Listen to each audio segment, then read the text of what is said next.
предыдущем ролике я сказал, что следующее видео будет очень интересным. Но все так сложилось, что его выход надо перенести, потому что не все мне прислали еще свою озвучку. Поэтому вы смотрите это видео, после него выходит еще одно, и уже третьим выйдет то самое интересное видео. Ну, надо подождать, извините. Надеюсь, вы меня такого грешного простите и сможете пережить все эти два видео. Спасибо. Ну шо вы, звездуны, рассказывайте, как там на заводе? Пальцы станком не позажимало? К себе же я попрошу хотя бы минимальное уважение, потому что вы имеете дело с достаточно умным человеком. Я на днях прошел все загадки во Фронтирсах как-никак. Так что уважайте меня. Сегодня я хотел бы поделиться с вами мнением об игре Sonic Mania. И ладно, буду честен, впечатления я буду высказывать после своего 50-го перепрохождения этой игры. Она в моей библиотеке Steam лежит уже давно и столько же времени ждала момент, когда я сделаю о ней ролик. Вообще стоит начать с того, что я ждал Манию намного меньше, чем Forces. Ну не люблю я классику. Мне больше нравится 3D-шный Sonic. А там вон, еще и Эгман весь мир захватил, поэтому счетчик любопытства у 12-13-летнего карпуза вроде меня зашкаливал. Я иногда смотрел разные видео по Мании, включая реакции. И как-то увидел реакт на самый первый трейлер этой игры, когда ее только показали на игровой выставке.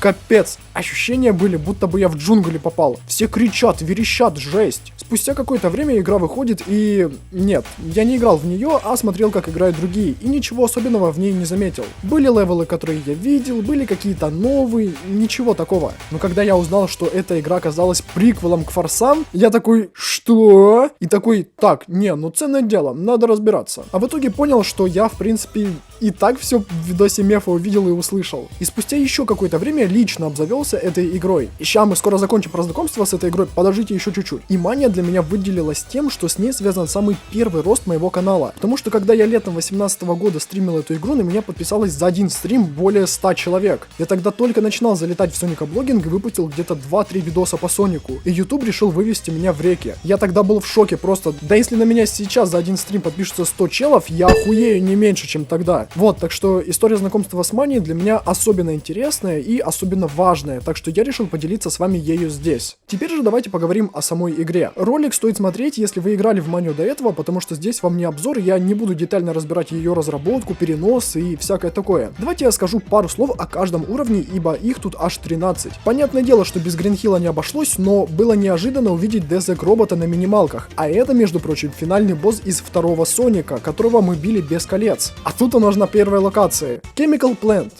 Ну, Chemical Plant и Chemical Plant, ничего такого, разве что теперь можно взаимодействовать с отравленной водой путем вкалывания ей препаратов разной тяжести.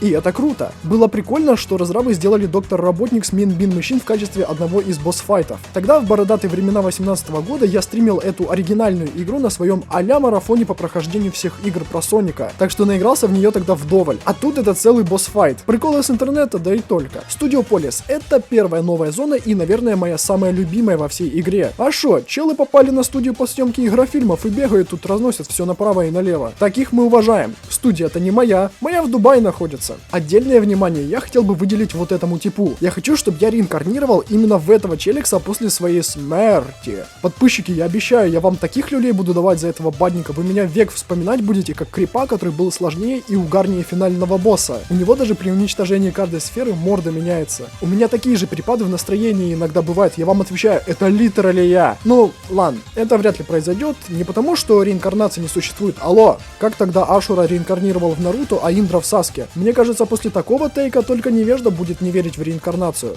Дело в другом. Понимаете, Бог всегда забирает лучших, а я с вами тут надолго, походу. Ладно, что-то за 20 секунд шуток очень много наговорил. Извините, гайс, настроение хорошее. Так вот, на Flying Battery игра даст нам возможность поубивать петушков.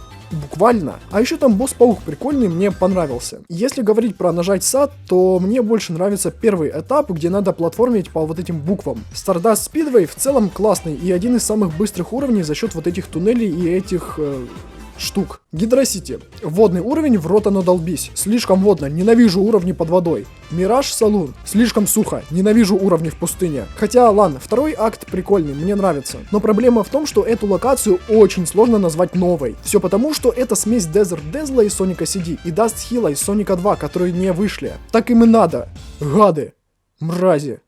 Паскуды. Простите, у меня плохое настроение теперь. Oil Ocean, один из моих нелюбимых уровней из Соника 2, так что принять этот левел я смог не сразу. Прикалывает механика во втором акте, что весь экран покрывается корицей, и с каждой секундой отбирается одно кольцо. На уровне надо будет найти и потянуть рычажок, чтобы корица исчезла. А еще босс на этом же акте при первом прохождении мне дался непросто. Но это все потому, что я на тот момент не прошел вторую часть, так что бился с этим фриком впервые. Лава Риф я люблю, что первый уровень, что второй. На втором там вообще музяка клевая. Бесит только немного босс на этом же акте. Я рот наоборот этого таксиста, который беспределит на дороге. Бля! Metallic Madness мне кажется прикольным только в одном месте, но и то было украдено из CD. Это где персонажи чибиками становятся и бегают по левелу. Ну и Titanic Monarch, самый сложный, но при этом и интересный уровень. Второй акт вообще представляет из себя 4 микроуровня, по которым нам придется пробежаться, чтобы стены закрылись. В первые разы я тратил на данный акт много времени, но ща узкая как семки. И вот сразу после первого прохождения эта игра у меня получила звание Sonic Generations, но только за классика. Сами вдумайтесь, в игре 13 зон и плюс одна из Money Plus, но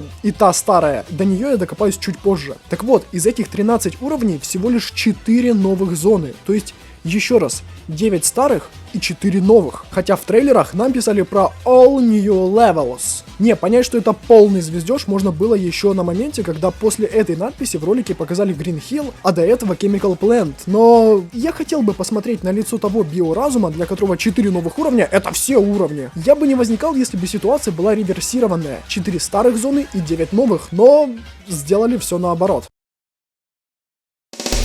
Мне, кстати, очень понравилось, как в этой игре сделали спецэтапы. Гоняться в 3D за инопланетной тарелкой, которая держит изумруд, мне показалось прикольным. Учитывая, что еще и время ограничено, но его можно пополнить, собрав кольца. Есть еще и спецэтапы на чекпоинтах, в которых можно залутать серебряную медаль, если прошли этап, и золотую, если собрали еще и все кольца. Выполнен он в виде спецэтапов из Соника 3. Но ладно. Закроем на это глаза, я уже достаточно погорел, когда мы говорили о том, сколько нам преподнесли новых уровней. И за какое-то определенное количество медалек можно открывать разные приколы в меню экстра, вроде супер пулаута из CD и так далее. Собрав все изумруды, откроется истинная концовка, где после победы Соника засасывает портал фантомного рубина, и он оказывается в форсах. Кстати, коль затронули обилки ежа, мания предвнесла нам дроп-дэш. Придирка такая же, как у большинства, игра не заставляет нас юзать эту способность. Я впервые, когда проходил, вообще забыл про эту новинку и прошел игру без дроп-дэша, а потом такой, что-то можно было вот так? Потом, когда научился делать эту плюшку, только ее и использую. Он, как по мне, попрактичнее спин-дэша, ведь выполнять его можно на ходу, а не останавливаться, нагинаться вниз,